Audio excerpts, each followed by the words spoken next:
Une autre histoire assez surprenante à Québec. D'abord, qu'il y ait un site misogyne qui s'en prenne aux femmes, et ensuite, bien, que des gens trouvent le moyen d'aller sur ce site et de le faire disparaître oui. rapidement. Alors, c'est un site, une page Facebook qui est intitulée TDF, pour toutes des folles.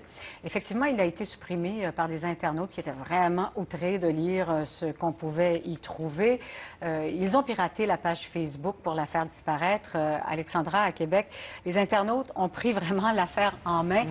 Et c'est parce qu'aussi, on voyait qu'il y avait de plus en plus de gens qui cliquaient pour dire « j'aime cette page ». Ben, 400 ou quelque chose comme ça. Ouais. Il y avait autour de 400 membres sur cette page Facebook TDF, TDF pour toutes des folles. Et là, vous vous en doutez, il y avait des commentaires assez haineux, désobligeants à l'endroit des femmes. Il y a même certains des membres qui s'affichaient, ils achetaient des autocollants qu'ils collaient sur leur voiture. Vous allez le voir sur les images sur lesquelles on pouvait lire TDF. Alors ça, évidemment, bon, ça a fait bondir les groupes de femmes, Conseil du statut de la femme, vivement réagir vers la fin de la semaine dernière. Or, voilà qu'il y a un groupe anonyme, des cracks carrément de l'informatique, qui, eux, dénoncent l'intolérance, qui ont réussi à s'infiltrer dans cette page Facebook, dans ce réseau, là, si vous voulez.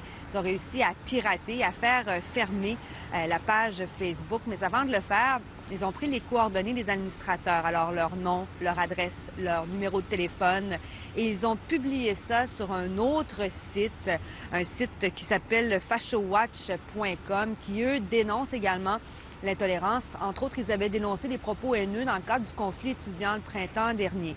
Alors, nous, ce qu'on a fait hier, c'est qu'on a rencontré l'un des membres de ce groupe anonyme-là. En fait, c'est Olivier Lemieux, mon collègue, qui l'a rencontré. Vous allez le voir de dos parce qu'il veut garder l'anonymat, mais je vous invite à l'écouter. On parle entre autres on banalise le viol, le meurtre même. On dit qu'un divorce, ça coûte plus cher qu'un meurtre. C'est assez lourd, tout ce qui s'est dit dans cette page-là. Ça peut pas être du deuxième degré, c'est symptomatique de quelque chose qui se passe de courant, qui est encore là même en 2012. On publiait donc les coordonnées des administrateurs, on publiait également l'endroit où ils travaillent. Donc, il y a des employeurs ici à Québec qui l'ont trouvé un peu moins drôle hier. Donc, ça a vraiment fait réagir beaucoup de monde. Mais bon, chose certaine, on n'est pas à l'abri de ce genre de site-là. Mais lui, il a suscité bien des réactions et sa fermeture de la part de gens indignés, tout cela. Ouais. Puis des fois, on en fait disparaître un pour pouvoir en voir réapparaître un autre quelques jours après. C'est une lutte perpétuelle. Merci. Merci, Alexandra. Au revoir.